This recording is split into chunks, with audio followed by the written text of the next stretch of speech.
A ansiedade, na medida certa, faz com que o nosso pensamento reaja às situações de perigo no dia a dia. Mas o que fazer quando a ansiedade ela passa do ponto? Ou o que fazer quando a gente não consegue lidar com o mínimo de ambiente estressor e a gente acaba desenvolvendo a ansiedade? Irritabilidade, estresse e até explosões de raiva nos dão um sinal de que dentro de nós tem sim um padrão de pensamento ansioso. Você quer saber como tudo isso acontece? Vem comigo na aula de hoje. Vamos lá?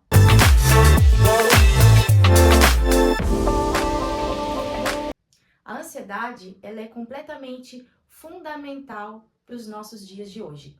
A ansiedade é aquela pressão com que faz com que a gente se movimente no dia a dia quando a gente se depara com um ambiente estressor. Digamos assim que a ansiedade é uma pressão do bem. Porém, quando a gente não consegue administrar bem essa pressão, duas coisas acabam acontecendo. Ou a gente implode com essa pressão, ou a gente explode com essa pressão. É aí que o adoecimento vai acontecer.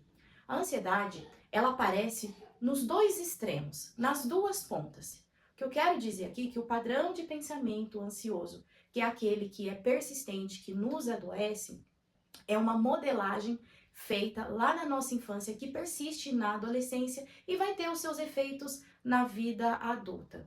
Numa ponta, eu tenho aquela criança que desde muito novinha foi exposta a um ambiente de altas responsabilidades, de muitas atividades, de muita exigência de performance no seu dia a dia. Seja com educadores ou pais muito exigentes, além da conta. Sabe aquele negócio que passa do ponto? É exatamente isso que acontece. O cérebro daquela criança que foi exposta intensamente à atividade e performance passa a construir, a ser modelado num padrão de pensamento extremamente ansioso. Ansioso em performar, ansioso em estar ocupado, porque inconscientemente aquela criança, aquele adolescente vai construindo ali uma teia de valores de que o seu valor está na performance, de que o seu valor está na ocupação. Ora, logo uma criança e um adolescente que não se ocupa, que não faz nada na vida, que não vive o ócio, não tem valor e não tem aceitação. Então, quando esse adulto ele chega na vida adulta, vai geralmente ser aquele adulto que não para, o adulto inquieto, que ele sente culpa quando ele senta no sofá, quando ele vai ver um filme, ele não consegue relaxar. Quando não tem nada para fazer, ele procura alguma coisa para fazer para ele se ocupar. Ou até mesmo quando ele não pode sair de determinada atividade, o pensamento dele ainda está acelerado em fazer, porque ao longo da sua vida ele foi condicionado a esse padrão de pensamento performático, a esse padrão de pensamento de que o ser humano tem que estar todo o tempo ocupado para que então ele tenha o seu valor na sociedade. Bom, numa outra ponta eu vou ter uma outra criança que também vai se transformar em um outro adulto.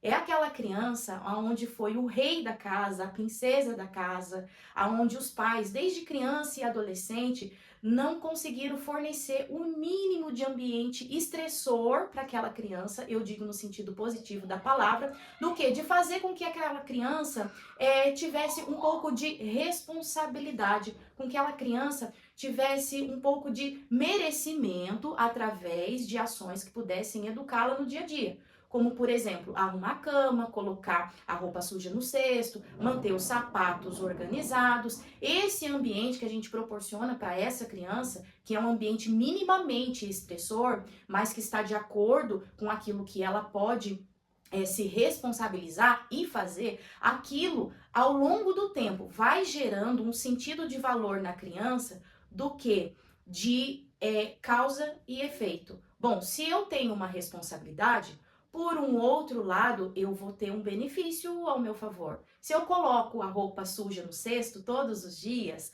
bom, logo eu vou poder sair na rua, logo eu vou poder brincar com os meus amigos, logo eu vou poder assistir o desenho que eu tanto quero. Você entende?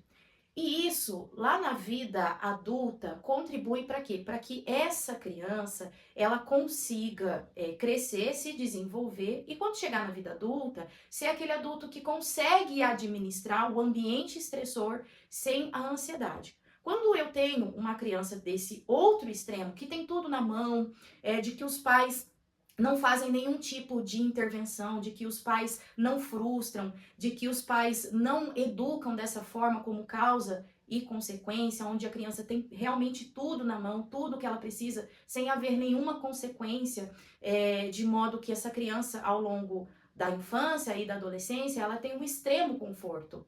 Quando essa criança crescer e tiver que assumir as responsabilidades de uma vida real adulta, as responsabilidades de assumir um relacionamento, as responsabilidades talvez de assumir um financiamento, as responsabilidades de mudança de local de trabalho. Quando esse adulto, que foi essa criança que não foi estressada positivamente na infância, ele tem que lidar com essas situações, o que acontece? É o famoso parafuso que espana.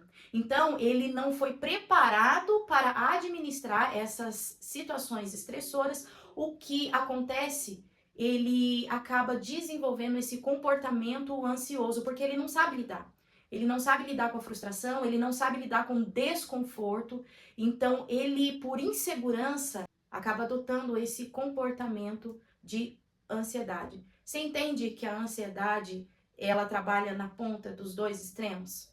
Então, é esse o cuidado que a gente tem que ter de oferecer, sim, ambientes seguros para as nossas crianças, ambientes de desenvolvimento, mas não é um ambiente completamente confortável, porque lá na vida real de adulto as coisas vão ser bem diferentes e eles precisam, desde cedo, aprender como lidar com o mínimo de ambiente estressor que é normal, comum a toda a vida adulta, não é verdade?